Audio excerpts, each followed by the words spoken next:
Hello there, ladies and gentlemen. This is a somewhat tired mole trap coming tiredly at you, and I'm going to be doing a very tired series. No, not tired series. The series should be very fun. This is going to be ROCAF, as I like to pronounce the acronym, because I do that. Yeah, I pronounce acronyms. What you gonna do about it? ROCAF, Republic of Korea Air Force, ROKAF. The team name ACE. And they're going to be playing against STX Seoul with their fancy new little red uniforms. And this is Modesty we're seeing right there. So it's going to be Oversky versus Modesty. A Zerg versus Zerg to start things off here. Modesty, as you can see on your screen right now, just a pretty new player. Hasn't played a lot of games in the Pro League or anything like that yet. The name rings a bell. And I'm sorry, I just started this video and I forgot to check to see if he had been in anything else. He may have been in GOM or something like that.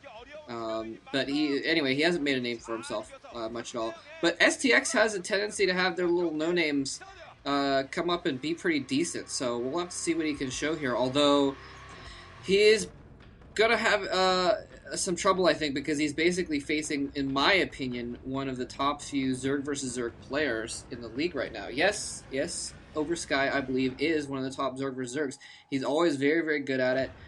He's one of the few players to have beaten Jaedong in ZVZ in the last year or so.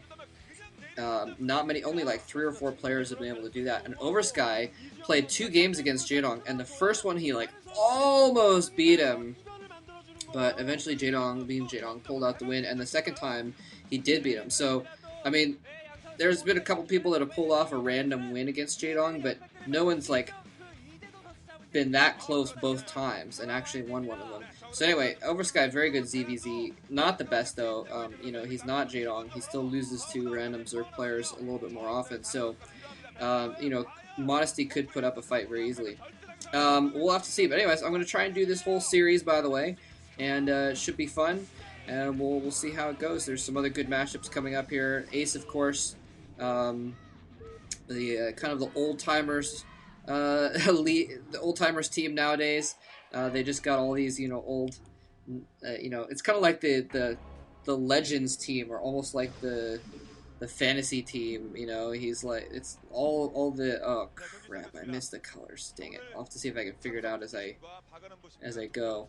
Otherwise, I'm just gonna have to be like, Red's doing this. Oh, okay, never mind. Red is Oversky. Sweet, figured it out.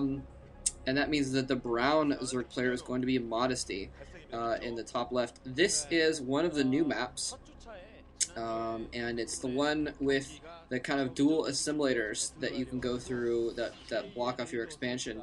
Probably going to see pretty quick pulls from these guys because of that, because if you try and 12th hatch, you can get caught off guard. Although, you could theoretically see, like a 12 hatch and kill off the assimilators, try and block yourself in or something. I'm not sure. I don't know.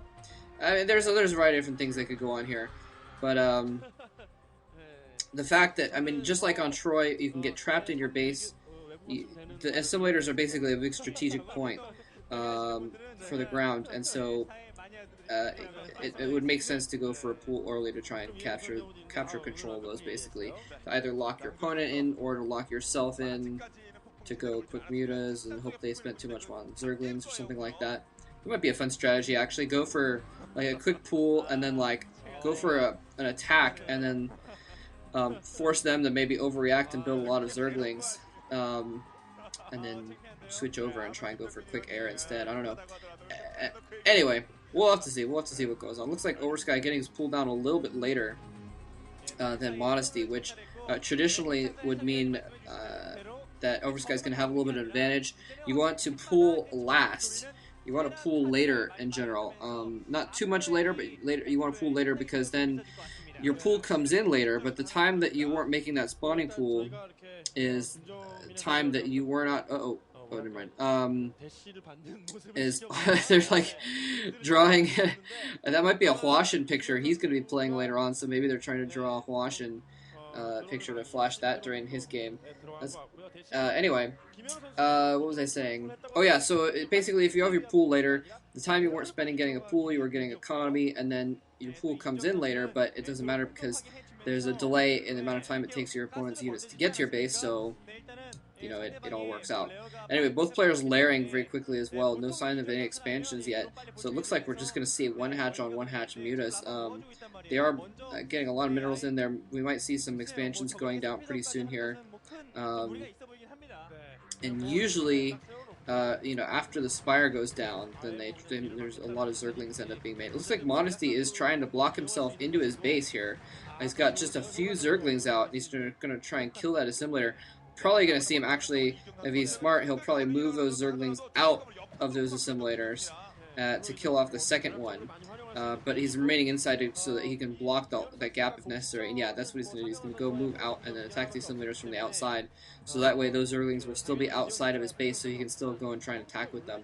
And he's going to be able to get that hit down pretty quickly. So Modesty is going to get himself locked in his base fairly quickly, and it's going to protect that expansion. So we're basically going to see an all-air game here because, we've Oversky also building another hatchery there, and he's managed to get a couple Zerglings into Modesty's base. They're just going to try and run around, though. And what's going on here? So yeah, there's Modesty's Zerglings trying to go in at Oversky's base, and Modesty single Zergling wins with just one hit left on there. Anyway, it looks like Modesty is probably finished with killing off those assimilators, so he's trapped in his base now as far as ground units are concerned. There's very little chance that either player will try and go drop or anything like that, so and Drone finishes off that Zergling. Anyway, Oversky's going to have to try and concentrate on just running those. One Zergling did go down, but now he's going to be able to run around and try and get some scouting information in there. I mean, he's got an Overlord nearby, so it's not that crucial, the scouting thing, but I don't know. It's just, if you have a Zergling running around, it keeps your opponent occupied a little bit. It can be advantageous that way. Anyway, but yeah, point being, we're gonna see basically like an all-air battle here, and it's gonna be pretty interesting here to see what happens. It's gonna come down to a lot of micro. It's gonna come down to a lot of ratio, your army ratio, as far as Scourge to mutas, and Oversky getting his second gas a little bit quicker, it looks like here, than Modesty, and he's got a couple more drones mining as expansion as well. So Oversky, like I said, he got his pool down a little bit later. He's gonna have his air units out a little bit later as well, but that's gonna mean, like I said, it's gonna mean that he's gonna have more of an economy going, and we can see that just by the fact that he's got a couple extra drones out to get things out a little bit quicker here. Both players opting for Scourge to start off with here, which is interesting. So both players are going to have a bunch of Scourge. Actually, some mutas coming out as well for Modesty, and this could be bad for Oversky if Modesty is able to camp his hatch